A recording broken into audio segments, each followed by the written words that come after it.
నిర్మాత గౌరవ ముఖ్యమంత్రి శ్రీ నారా చంద్రబాబు నాయుడు గారికి, మన పార్లమెంటు సభ్యులు కేశినేని శివనాథ్ చిన్ని గారికి, అలాగే శాసనసభ్యురాలు తంగిరాల స్వామి గారు, తాతయ్య గారు, పెద్దలు పట్టాభి గారు, నెట్టెం రఘురామ్ గారు, ముత్తవరపు మురళీకృష్ణ గారు, వేదికను అలంకరించిన పెద్దలు, ఈ కార్యక్రమానికి ఇచ్చేసిన అందరికీ నా నమస్కారం. ఈ రోజున ఒకనాడు విజయవాడ కళలకు రాజధాని, సాహిత్యానికి రాజధాని, ఎన్నో విషయాలకి కేంద్ర బిందువుగా ఉన్న మన విజయవాడ కాలానుగుణంగా హైదరాబాదు ఉమ్మడి రాజధానిగా వెళ్ళిన తర్వాత వాటన్నిటికీ దూరం జరగటం జరిగింది.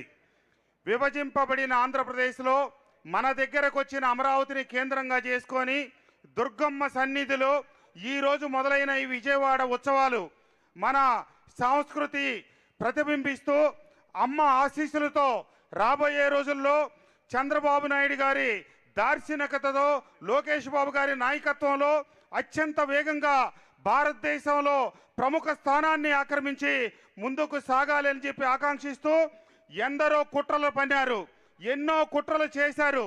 వాటన్నిటికీ ఆ దుర్గమ్మ ఆశీస్సులతో అధిగమించి అమరావతి ముందుకు సాగుతూ ఉంది. అమరావతి అంటే ఒక్క ఆ రాజధాని ప్రాంతమే కాదు, విజయవాడ నుంచి గుంటూరు వరకు ఉన్న ఈ ప్రాంతం అంతా అమరావతి.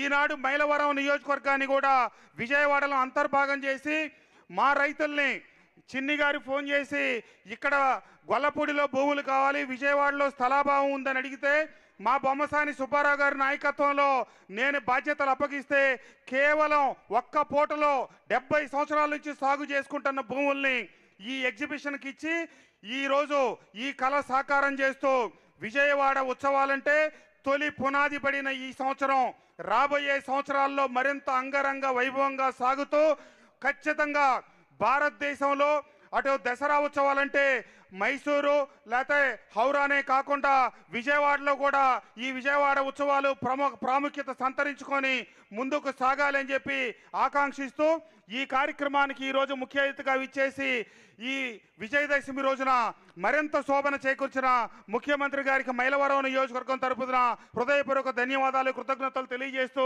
నాకు ఈ అవకాశం ఇచ్చిన పెద్దలందరికీ హృదయపూర్వక ధన్యవాదాలు, నమస్కారాలు తెలియజేస్తూ సెలవు తీసుకుంటా ఉన్నాను.